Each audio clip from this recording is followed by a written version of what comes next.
విభజన కారణం దళిత విభజన. మాలా మాదిగల రెండు చేయడం వల్లే ఆంధ్రప్రదేశ్ రాష్ట్రం విభజించిందన్న దానిపైన నాకు నిస్సంకోచంగా నేను తెలియజేస్తున్నాను. వీళ్ళ జోలి ఎందుకు పోవాలి, ఎందుకు పోయారని నేను అడుగుతున్నా. మీ స్వార్థ ఆర్థిక ప్రయోజనాల కొరకు, రాజకీయ ప్రయోజనాల కొరకు ఈ పేదవాళ్ళని, అంటరాని వాళ్ళని డివైడ్ చేసి రాష్ట్రాన్ని విభజించుకున్నారు. నక్కినేని నాగేశ్వరరావు కొడుకు నాగార్జున ఇల్లు కొట్టేస్తుంటే దిక్కు లేకుండా పోతే నేను బాధపడ్డాను. ఎంతటికి కారణం రాష్ట్ర విభజన కాదా అని. ఈ రాష్ట్ర విభజన కారణాలు ఎవరో? తెలుగుదేశం పార్టీ, కాంగ్రెస్ పార్టీతోనే వీళ్ళందరూ ఉన్నారు. వీళ్ళకి తగాదాలు పెడదాం అనుకున్నారు.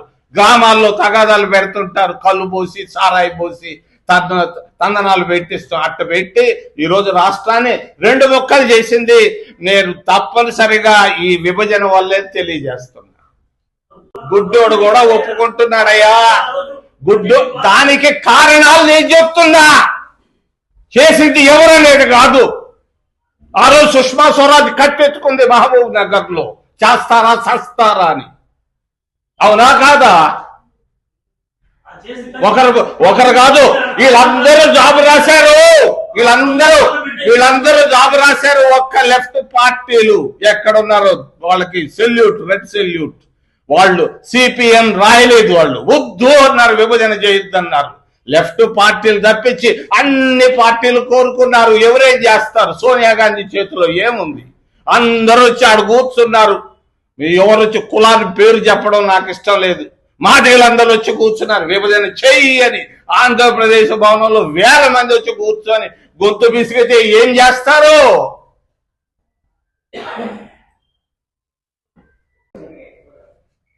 మూడు విషయాలు ముఖ్యంగా ప్రస్తావించేదాని కొరగా నెల్లూరు ప్రెస్ క్లబ్కు రావడం జరిగింది ఈరోజు. ముఖ్యంగా అంటరానితనం, దళిత విభజన. రెండవది నెల్లూరు జిల్లాలో ఒకప్పుడు అభివృద్ధి, ఈ రోజు ఉన్నటువంటి అభివృద్ధి. మూడవది బ్యాంకులు, నిరుద్యోగం. అంటరానితనం అనేది చాలా మందికి తెలియకపోవచ్చు. అంటరానితనం అంటే ఏంది?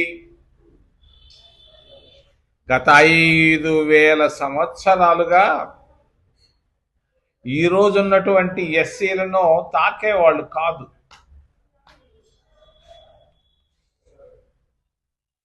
చాలా క్రూరంగా ఉండేది అంటరానితనం అనేది.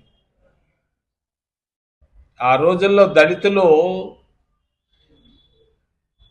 తిరగాలి, బయటకు రావాలనంటే మూతికి ముంత పెట్టేవాళ్ళు, వెనకాల తాటాక్ కట్టేవాళ్ళు.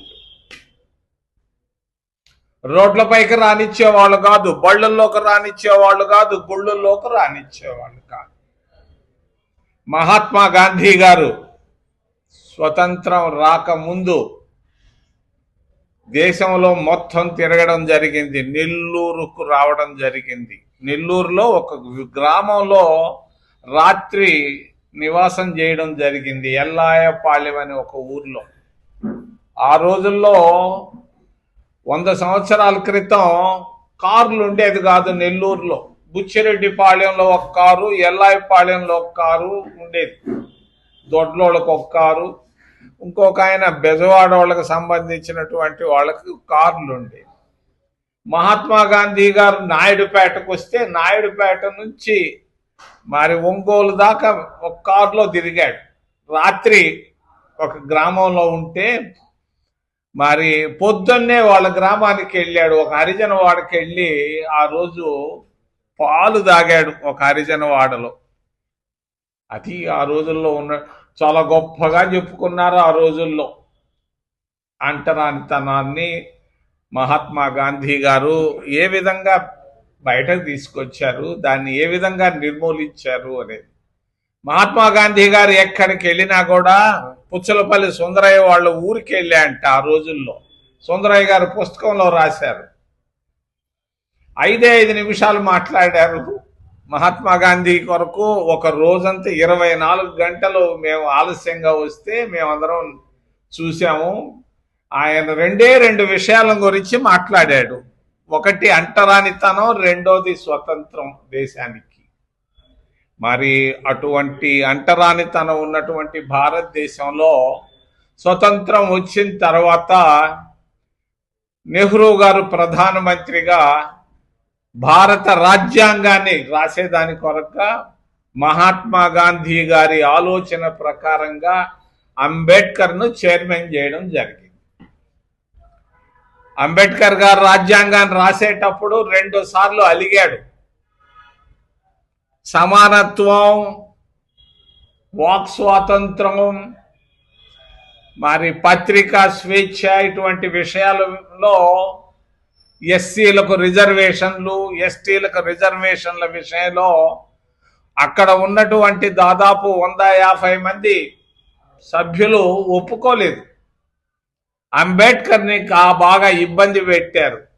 అంబేద్కర్ గారు ఇష్టం లేకుండా జాబు రాశాడు. నాకు వద్దు ఈ పదవి, ఈ చైర్మన్ పదవిని రాసి అంబేద్కర్ గారి భార్య ద్వారా జవహర్లాల్ నెహ్రూ గారికి జాబ్ పంపించడం జరిగింది.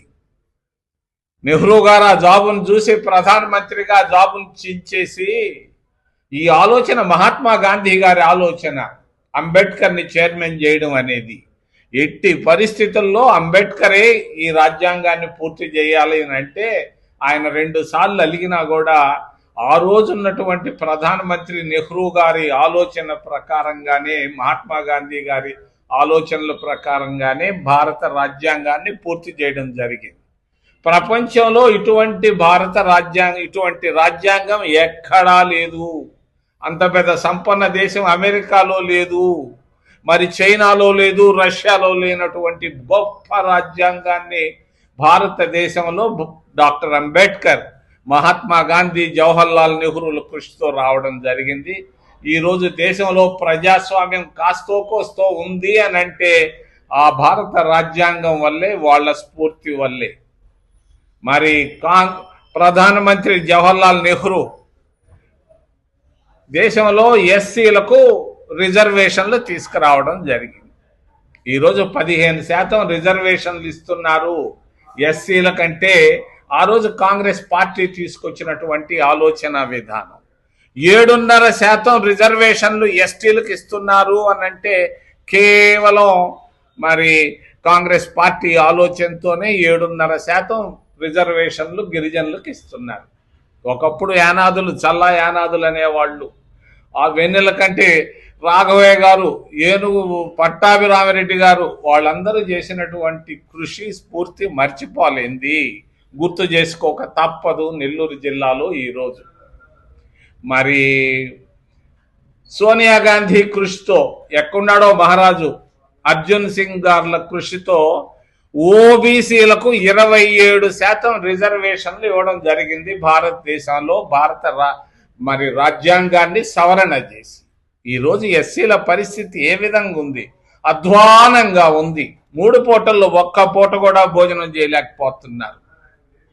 మరి ఎస్టీల పరిస్థితి ఇంకా అధ్వానంగా ఉంది. ఈరోజు ఓబీసీల ఆర్థిక పరిస్థితులు, ఆయన ఎవరో ఒక మంత్రి శ్రీకాకుళంలో ఉన్నటువంటి కేంద్ర మంత్రి చెప్తూ బాగుందని. ఎక్కడ బాగుంది మంత్రి? నువ్వు ఎప్పుడైనా గ్రామాల్లో పోయి చూసావా? గుడిసెల్లో పోయి చూసావా? నువ్వు విమానాల్లో తిరుగుతా బాగుంది అని అంటే ఓబీసీల ఆర్థిక పరిస్థితులు చాలా అధ్వానంగా ఉన్నాయి. ఎస్సీల ఆర్థిక పరిస్థితులు చాలా అధ్వానంగా ఉన్నాయి. నిరాశ నిస్పృహల్లో ఉన్నారు భారతదేశంలో. ఈరోజు దాదాపు 100 కోట్ల మంది పైన ఉన్నటువంటి ఎస్సీ, ఓబీసీలు, ఎస్టీ. మరి ఈ పరిస్థితుల్లో ఈ మధ్య చంద్రబాబు నాయుడు, మా జిల్లా ఆయన, మాకు మంత్రి, మాకు మంచి బాగా తెలుసు, సన్నిహితుడు, ఏకసభ్య కమిషన్ వేశాడు. ఒక ఆయన ఉత్తరప్రదేశ్ నుంచి ఐఏఎస్ ఆఫీసర్ రిటైర్ అయిన వాడిని తీసుకొచ్చి అక్కడ పెట్టాడు. తీసుకొని వచ్చి పెట్టి ఏం చేశాడు? ఏకసభ్య కమిషన్లో వాడికి అంటరానితనం అంటే తెలీదు. ఎస్సీలను కూడా తాకడు, ఎస్సీలను ఇళ్ళకి రానివ్వడు, చెప్పులు తీసి పోవాలంటే ఆయన ఆఫీస్కి. అటువంటి మిశ్రాన్ని తీసుకొచ్చి ఏకసభ్య కమిషన్ వేయడం అనేది చాలా తప్పు, పొరపాటు. మరి ఈ రోజు ఉన్నటువంటి ఎన్డీఏ ప్రభుత్వం చంద్రబాబు నాయుడు తీసుకున్న నిర్ణయాన్ని నేను ఖండిస్తున్నా. మరి అంతేకాదు, జనాభా లెక్కలు తీయాల్సిందే రిజిస్ట్రార్ జనరల్ ఆఫ్ ఇండియా అని ఒక ఆయన ఢిల్లీలో ఉంటాడు, ఆయన తీయాలి. మరి అట్లా కాకుండా మరి మా మిత్రుడు కుమారుడు ముఖ్యమంత్రిగా ఉన్నప్పుడు సచివాలయాలని పెట్టాడు, గ్రామ సచివాలయాలు. ఆ సచివాలయాల్లో మీసాలు లేని వాళ్ళు, మీసాలు రాని వాళ్ళు పెళ్లి కాని పిల్లకాయలు తీసుకొచ్చిన దానికి లెక్కకు రాదు, తప్పు. ఆ జనాభా లెక్కల ప్రకారంగా ఎస్సీలను విభజన చేయడం అనేది పొరపాటు. ఎక్కువ మంది ఎస్సీలను ఓబీసీ లెక్కల్లో రాసి ఉన్నారు. నేను ఖండిస్తున్నాను దీన్ని. మరి చంద్రబాబు నాయుడు తీసుకున్న వైఖరి చాలా తప్పు తప్పు తప్పు. ఈరోజు రాష్ట్ర విభజన జరిగింది, ఆంధ్రప్రదేశ్ రాష్ట్రం. ఎలా ఎందుకు జరిగింది చాలా మందికి తెలియదు. ఢిల్లీ వాళ్ళు చేశారు. ఢిల్లీ వాళ్ళు చేసింది కాదు, దీనికి బీజం విత్తనం పడ్డది తెలుగుదేశం ప్రభుత్వం, తెలుగుదేశం పార్టీ మొదలైన తర్వాత. ఎస్సీలు అనే వాళ్ళు 20% ఉన్నారు. వీళ్ళని చూడాలి, వీళ్ళని విభజించుకొని మనం పరిపాలించాలన్న ఆలోచనతో వచ్చారు తెలుగుదేశం పార్టీ. ఆ రోజు పర్వతనేని ఉపేంద్ర అనే ఆయన ఒకప్పుడు నాకు చెప్పేవాడు, ఎస్సీలను మాలా మాదిగలను విభజించుకొని మనం ఎవరో ఒకరిని తీసుకుంటే బాగుంటుందన్న ఆలోచన కనీసం 4 సార్లు నాకు చెప్పాడు. తెలుగుదేశం పార్టీ పుట్టిన తర్వాత ఎస్సీలను మాలా మాదిగలుగా విభజిస్తూ వచ్చారు. ఈ విభజన వల్లే యునైటెడ్ ఆంధ్రప్రదేశ్ అనేది 2 ముక్కలైంది. ఢిల్లీ వాళ్ళు చేసింది కాదు, తెలుగుదేశం నాయకులు చేశారు. కొంతమంది కాంగ్రెస్లు కూడా ఒకరిద్దరు నాయకులు, వాళ్ళ పేర్లు నేను చెప్పటం లేదు. 1994లో కాంశీరామ్ అనేవాడు ఒకడు వచ్చాడు. 93లో ఉత్తరప్రదేశ్ లో ములాయం సింగ్ అనే ఆయన ముఖ్యమంత్రి చేసిన తర్వాత ఆంధ్రప్రదేశ్ రాష్ట్రంలో కూడా ఎస్సీలను ఓబీసీలను కలపాలన్న ఉద్దేశంతో, ఇక్కడ ప్రభుత్వాన్ని ఏర్పాటు చేయాలన్న ఉద్దేశంతో ప్రతి మండలం తిరగడం జరిగింది. దాదాపు 1700 మండలాలు తిరిగాడు ఆయన. తిరిగినప్పుడు పడ్డది మనసులో, అరే ఎస్సీలు ఓబీసీలు కలిస్తే మనకు నష్టం వస్తుంది ఉత్తరప్రదేశ్ లాగా అని అనుకొని వీళ్ళు ఎస్సీలనే 2 చేస్తే బాగుంటుందన్న ఉద్దేశంతో వీళ్ళకి తగాదాలు పెట్టారు. గ్రామాల్లో పెడుతుంటారు తగాదాలు, కళ్ళు పోసి సారాయి పోసి తగాదాలు పెడుతుంటారు. అట్టాగే మాలా మాదిగల మంది తగాదాలు పెట్టి మొత్తానికి వీళ్ళని విభజన చేసి, ఆ విభజనలోనే భాగం ఈరోజు ఆంధ్రప్రదేశ్ రాష్ట్ర విభజన. రాష్ట్రం 2 కావడానికి కారణం దళిత విభజనకే కారణం అని నేను తెలియజేస్తున్నా. దీని జోలికి పోవద్దు చంద్రబాబు నాయుడు. నువ్వంటే నాకు అభిమానం ఉంది, కష్టపడి పైకి వచ్చావు, ముఖ్యమంత్రి అయ్యావు, 3 సార్లు 4 సార్లు అయ్యావు. నీకెందుకు వీళ్ళు ముట్టిలో ఏలు ఎందుకు పెడతావు అని నేను అంటున్నాను ఆయన చంద్రబాబు నాయుడిని. వద్దు దాని జోలికి బాబాకు. అక్కడ మాదిగలు ఎక్కువ తెలంగాణలో, ఇక్కడ మాలలు ఎక్కువ, 190 మంది వీళ్ళున్నారు. వీళ్ళ జోలికి పోతే నీకే నష్టం, నాకేమి లేదు. నష్టం కష్టం రాబోయేది తెలుగుదేశం పార్టీకి, ఆ అధినేత కుమారుడికి నేను తెలియజేస్తున్నాను సున్నితంగా. ఈ విభజన జోలికి పోకూడదని నేను తెలియజేస్తున్నాను. మరొక్కసారి నెల్లూరు జిల్లా నుంచి అంటరానితనంలో నుంచి 5,000 సంవత్సరాలు కష్టపడ్డటువంటి వీళ్ళని ఈ విధంగా విభజించి పాలించి నువ్వేదో చేయాలని అనుకుంటే అది నష్టపోతావని తెలియజేస్తూ, రెండో విషయం అభివృద్ధి. ఒకప్పుడు అభివృద్ధి, ఈ రోజు అభివృద్ధి. తెలుగుదేశం పార్టీ ఎన్డీఏ ప్రభుత్వంలో అభివృద్ధి అనేది పూర్తిగా ఆగిపోయింది. కాంగ్రెస్ పార్టీ ఉన్నప్పుడు తీసుకొని వచ్చాం అన్ని. శ్రీహరికోట ఈ రోజు రాత్రంతా సంకలెక వేసుకుంటున్నారు, 100వ లాంచింగ్ చేశామని. కాంగ్రెస్ పార్టీ జవహర్ లాల్ నెహ్రూ, ఇందిరాగాంధీలు తీసుకొచ్చినటువంటి శ్రీహరికోటలో ఈ రోజు అంతరిక్షంలోకి వెళుతున్నాం. కాంగ్రెస్ పార్టీ సాధించినటువంటి ఘన విజయం. రెండోది శ్రీ సిటీ, డాక్టర్ మన్మోహన్ సింగ్ గారు తీసుకొచ్చినటువంటి ఆర్థిక మండళ్ల వల్లే ఈ రోజు 100 పరిశ్రమలు అక్కడ వచ్చాయి. మూడోది అక్కడ చూడు కృష్ణపట్టణం కాంగ్రెస్ పార్టీ తీసుకొచ్చినటువంటి విధానం అది. దానివల్ల ఈ ప్రాంతంలో ఆ రోజుల్లో మేము చిన్నప్పుడు పవర్ ఆఫీస్ అని ఒకటి ఉండేది కోవూరులో, అది చూసేదాన్ని పోయేవాళ్ళం మేము, పెద్ద అభివృద్ధి అని. అటువంటి నెల్లూరు జిల్లా ఈరోజు ఎక్కడికి తీసుకెళ్ళాం, అంతరిక్షానికి తీసుకెళ్ళాం. మరి వందల పరిశ్రమలు శ్రీ సిటీలో తీసుకొని వచ్చాం, కృష్ణపట్టణం పోర్టును డెవలప్ చేశాం. మరి అంతేకాదు కాంగ్రెస్ పార్టీ అధికారంలో ఉన్నప్పుడు, యూపీఏ ప్రభుత్వం ఉన్నప్పుడు మేము మన్నవరం బెల్ ఫ్యాక్టరీని తీసుకొని వచ్చాం, దుగరాజపట్టణ ఓడ రేవుని తీసుకొని వచ్చాం వాకాడు దగ్గర. మరి చవటపుత్తేడు అని అంటారు గండవరం దగ్గర. మరి ఆర్థిక మండలిని తీసుకొని వచ్చాం, వ్యవసాయానికి ఆర్థిక మండలి ఇఫ్కో తరఫున నేను మంత్రిగా ఉన్నప్పుడు తీసుకొచ్చినటువంటి ఆలోచన విధానం. వీటన్నిటిని స్వస్తి పలికింది భారతీయ జనతా పార్టీ, తెలుగుదేశం పార్టీలు.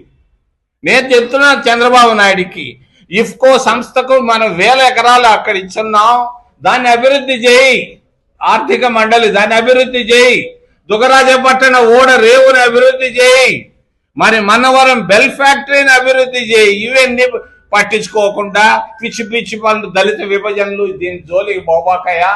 నిన్న కాక మొన్న చెప్తున్నాడు నిస్పృహతో నిస్సహాయతతో నేనేమి చేయలేకపోతున్నాను, చేయలేను అని చెప్తున్నాడు. మరి అక్కడ పంజాబ్ దేశంలో కూడా ఇదే పరిస్థితి ఉండింది రాష్ట్రం, వాళ్ళు మామూలుకు రాలేదా? కేరళలో కేంద్ర ప్రభుత్వం సహాయం లేకపోయినా కేరళలో విజయం జాగ్రత్తగా చేసుకోవటం లేదా? తమిళనాడుకు కూడా సహాయం లేకపోయినా చేసుకోవటం లేదా? ప్రతిదానికి జగన్మోహన్ రెడ్డి జగన్మోహన్ రెడ్డి జగన్మోహన్ రెడ్డి పొరపాట్లు చేశాడు, ఇక తిరిగి రాడు రాడు రాడు. ఆయన అయిపోయింది. ఆయన అడిగింది ఒకటే ఒక ఛాన్స్, ఆ ఛాన్స్ జనాలు ఇచ్చేశారు. మళ్ళా తిరిగి వస్తాడనే మాటే పడలేదని తెలియజేస్తూ, మరి ఈరోజు రాష్ట్రంలో ఒకటే ఒక ఆలోచన వస్తూ ఉంది. 2 ప్రాంతీయ పార్టీలు ఫెయిల్ అయినాయి. చంద్రబాబు నాయుడు పార్టీ ఫెయిల్ అయింది, జగన్మోహన్ రెడ్డి పార్టీ ఫెయిల్ అయింది. ప్రజలు మరి చూస్తున్నారు ఏది నెక్స్ట్ అని, ఏది next. Bharatiya Janata party fail అయింది. ఇప్పుడు ధరలు బాగా పెరిగిపోయినాయి, నిరుద్యోగం బాగా పెరిగిపోయింది, ట్యాక్సులు బాగా పెరిగిపోయినాయి. ఈ పరిస్థితుల్లో ఒకే ఒక మార్గం, కాంగ్రెస్ పార్టీ వస్తే బాగుండన్న ఆలోచన ప్రజల్లో ఇప్పుడిప్పుడే వస్తా ఉందని తెలియజేస్తూ, మరి విశాఖ ఉక్కు ఫ్యాక్టరీ, విశాఖ ఉక్కు ఆంధ్రుల హక్కు అని మేము తిరిగాం. ఆ రోజుల్లో నిక్కర్లు వేసుకొని తిరిగాం. మరి ప్రాణాలు బాంగొట్టుకున్నాడు అమృతరావు, అక్కడ అమరణ దీక్ష తీశాడు. అటువంటి ఉక్కు ఫ్యాక్టరీని అమ్మేసేదానికి రెడీగా ఉంది. నేను తెలియజేస్తున్నాను చంద్రబాబు నాయుడుకి, కేంద్ర మంత్రి మండలిలో ప్రైవేట్ చేస్తామన్నటువంటి నిర్ణయాన్ని వెంటనే మోడీ చేత ఉపసంహరించే బాధ్యత మీది. మీ వల్లే మోడీ ఈ రోజు ఉన్నాడు ప్రభుత్వంలో. మరి తెచ్చినటువంటి ఉక్కు ఫ్యాక్టరీ మేము ఆపేస్తాము, ప్రైవేటీకరణ చేయము, ఇవన్నీ ఉత్త మాటలు. 11,000 కోట్లు ఇవన్నీ ముడియాదబ్బా. ఒకటి కేంద్ర మంత్రి మండలిలో ప్రైవేటైజ్ చేస్తామన్నటువంటి మాటను మళ్ళా కేంద్ర మంత్రి మండలే ఉపసంహరించుకున్నాం అన్నటువంటి దాన్ని సందేశాన్ని ఆంధ్రప్రదేశ్ రాష్ట్రానికి ఇవ్వాలని తెలియజేస్తూ, చివరిలో బ్యాంకుల గురించి ఒక మాట చెప్పి విరమిస్తాను. బ్యాంకులను జాతీయం చేసింది ఇందిరాగాంధీ. ఎందుకు చేసింది? ప్రతి రైతు, ప్రతి విద్యార్థి, ప్రతి యువకుడు, బలహీన వర్గాలు ప్రతి ఒక్కరికి అందుబాటులో ఉండాలన్న ఉద్దేశంతో మరి ఇందిరాగాంధీ బ్యాంకులను కాంగ్రెస్ పార్టీ జాతీయం చేసింది. ఈ జాతీయం చేసిన బ్యాంకుల పరిస్థితి ఏంటి? ఈరోజు ఎస్సీలు ఎస్టీలు దేశంలో 25% ఉన్నారు. ఈ 25% ఉన్నటువంటి ఎస్సీ ఎస్టీలకు ఇచ్చేటువంటి బ్యాంకు లోన్లు 1% లోపు. మరి ఈరోజు ఎంతో మంది పెట్టుబడిదారులు ఉన్నారు. ఒక పెట్టుబడిదారుడికి భారతీయ జనతా పార్టీ 45,000 కోట్ల రూపాయలు అప్పిచ్చింది. 45,000 కోట్ల రూపాయలు ఒక వ్యక్తికి ఇస్తే ఆ అప్పు ఎన్పిఏ అయింది, బ్యాడ్ డెట్ అయింది. తిరిగి కట్టలేకపోతే దాన్ని మాఫీ చేసింది భారతీయ జనతా పార్టీ. దేశ ప్రధానమంత్రి చొరవతో మరి 45 కోట్ల రూపాయలు ఆయన కట్టాడు. 450 కోట్ల రూపాయలు, 45,000 కోట్లు తీసుకున్న ఆయన 450 కోట్ల రూపాయలు 1% కట్టి 99% ఎగేస్తే ఆయన ఈరోజు 10,000 కోట్ల రూపాయలు అడుగుతున్నాడు అప్పు. ఒక పవర్ ప్లాంట్ నెల్లూరు జిల్లాలో పెట్టాలని. ఈ మధ్య వచ్చిపోయినాడు ఆ పెద్ద మనిషి, మీరు చూడలేదు. మరి ఆయనకు 10,000 కోట్ల రూపాయలు ఇవ్వాలన్న ఆలోచనతో మోడీ ప్రభుత్వం ఉంది. భారతీయ జనతా పార్టీ సంపూర్ణంగా విఫలం అయిపోయింది. భారతదేశంలో తెలుగుదేశం ప్రభుత్వం కూడా ఫెయిల్ అవుతా ఉంది. చేతులు ఎత్తేసాడు, సంకలు ఎత్తేసాడు. ఆయన నా వల్ల కాదబ్బా అని అంటున్నాడు. మరి ఆయన కూడా పూర్తిగా విఫలమై ఆయన విదేశాల్లో పోయి ఉన్నాడు. ఎప్పుడు జైలుకు పోతాడో ఆయనకే తెలియదు. భారతీయ జనతా పార్టీ సహాయంతో ఈరోజు జగన్మోహన్ రెడ్డి ఈరోజు విదేశాల్లో తిరుగుతా ఉన్నాడు. ప్రత్యామ్నాయం కొరకు దేశంలో చూస్తున్నారు. ప్రజాస్వామ్యం పైన నమ్మకం ఉండి సెక్యులర్ సిద్ధాంతాల పైన నమ్మకం ఉన్నటువంటి పార్టీలు తిరిగి రావాలని కోరుకుంటున్నారు. ఇది ఈరోజు దేశ పరిస్థితి. దళిత విభజన నేను ఖండిస్తున్నాను. బ్యాంకులు జాతీయకరణ చేసి పెట్టుబడిదారులకి వేలాది కోట్లు ఇచ్చి పేదవాళ్ళకి నిరుద్యోగులకి ఇవ్వకపోవడాన్ని నేను ఖండిస్తూ ఏదైనా ప్రశ్నలు ఉంటే అడగమని మిమ్మల్ని చేతులెత్తి ప్రార్థిస్తున్నాను.